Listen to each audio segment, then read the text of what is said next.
another one of the wonderful, exciting, non-stop exciting regular Joe Show episodes. So we were talking about the governor. So all the talk, by the way, of how one of the things they want to get rid of fossil fuels, which work, by the way, for all these fanciful things that have yet to be proven to be able to adequately replace fossil fuels for what they're going to do. And then you have this out of Minnesota, $532,000. What is that the number? That's the cost to decommission a single wind turbine. So all this talk about saving the environment, generating electricity other ways, all these things. Now, one of the big challenges to so-called alternative fuels is they're too expensive. The amount of energy or effort and cost to produce them makes them they don't work from a cost perspective to the average consumer. That's why a lot of these things are subsidized. The government's paying for a lot of things. Even the E85, the only reason E85 is cheaper at the pumps is it gets a subsidy from the government. Otherwise, it wouldn't be. So this is what goes on. Well, consider this. If it's going to cost $532,000 to decommission a single wind turbine, think of all the labor involved. Think of the heavy equipment needed to build and take these turbines apart. What's the carbon footprint on that? And when you factor in, because these have a 20-year lifespan, when you factor in that cost to build and then to decommission and then ostensibly replace these wind turbines, how is it even possible that this will be in any way a better outcome, both from the environmental point of view and the economic point of view? The answer is it won't, but nobody looks into this because nobody wants to talk about it. Nobody wants to get into it. They just want to feel good and run around. We're going to save the environment. It's because we're stealing from our youth. They have nowhere to go. There's nothing to do because the sky is falling as I look out the window. And the sun is shining on a beautiful autumn afternoon. Now, again, we have to be good stewards of our environment. I've always said that. Nobody wants hypodermic needles washing up on the shores of Lake Michigan. And that, there shouldn't be outright abuse. But this ridiculous claim, it reminds me of the televangelists that used to do their fundraisers.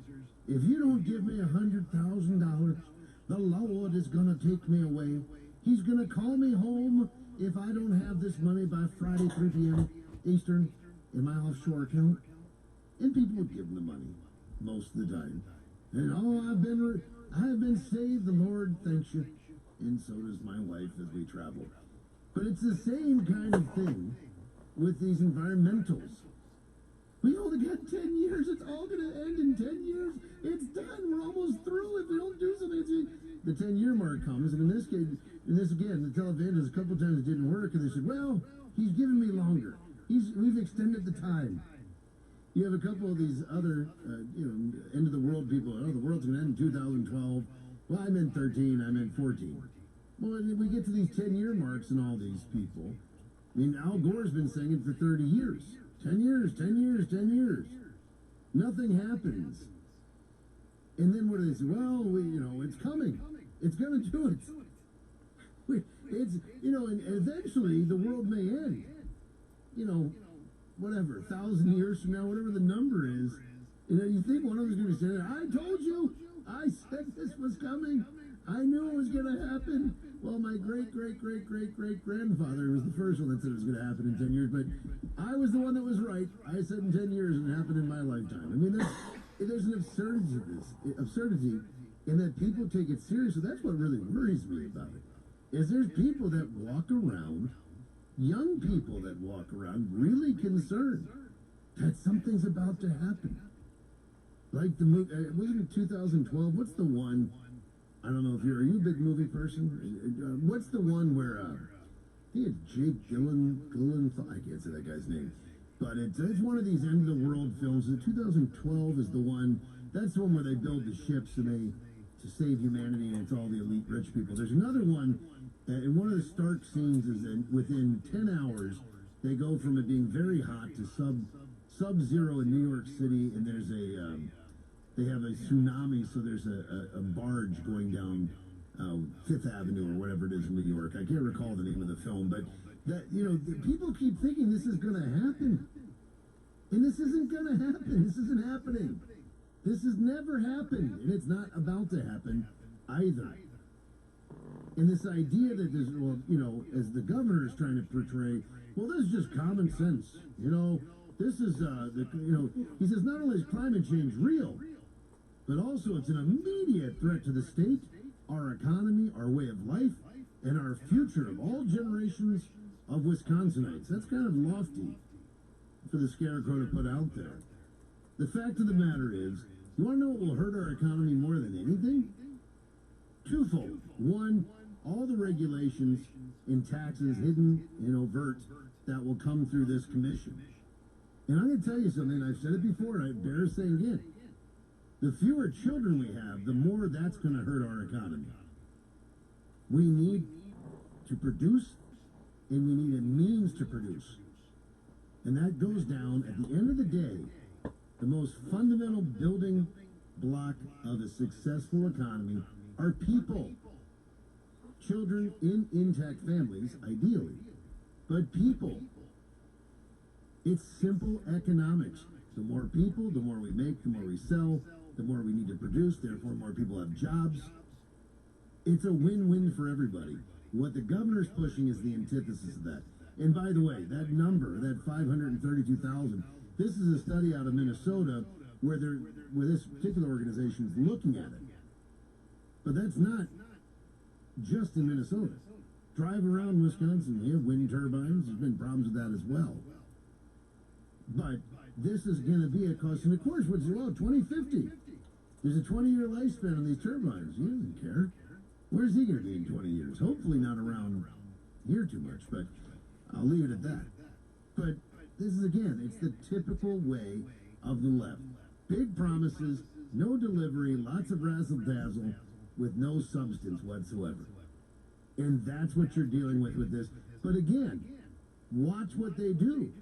Watch what Mandela Barnes is apparently going to be his big thing. He's going to be the chairman. But you mark my words. They're going to come out with a study. They've done a study. And here's the problems. And we're going to need to cut back here. And we're going to need a tax over here. They won't call it a tax. We'll call it something else. But we need a tax over here. And here we probably should stop doing that altogether. Can't do that anymore. It will be draconian in its design. And it will be to the detriment of the state. So mark my, if you don't believe me now, we'll talk again when it all starts. So far, you got to give me credit. I've been batting 1,000 with the governor and what he was going to put forward, what he's been doing. And unlike the mayor of Green Bay, at least the governor's visible out there. I mentioned it a couple of times. I said this on the show. The invisible mayor.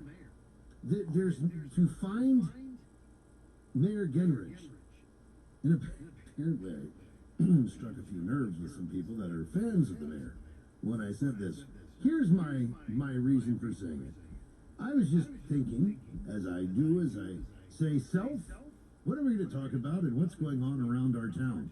And the self answered me and said, we haven't heard anything about what the mayor's been up to since he's been elected. So I started digging around. And I mean, I read a lot every day. That's part of the show prep. Is not something that's just done on Saturday. It's done every single day. It's just part of my life, for that matter. Reading different news sources, keeping up with what's going on here in Northeast Wisconsin, regionally, right here in Green Bay, things going on in the state, the nation, the world, all of it. And his was a name that I really hadn't heard a whole lot about. I mean, here or there, but more in passing. Nothing in a story about him. So I went online, I started doing a little bit of search under news with his name, and one thing that came up was a story from September 18th, where the Green Bay Police and Fire Commissioners were asked to step down, but not for the job performance. And I was reading it, and in the article it struck me that they reached out to the mayor about the story, but didn't hear back. Fox 11 called Mayor Genrich about the story, but didn't hear back. So I thought, interesting, you'd think the mayor would want to have a comment about that. So I went to the mayor's website, and I went all over the mayor's website. It's kind of poorly laid out website. And that's not anything against Eric Genrich, because this website's been around for a while. So this is not part and parcel to him, but it's just a little bit for 2019. It's not the most easily navigated or understood or used site, but I eventually got to the mayor's office press releases.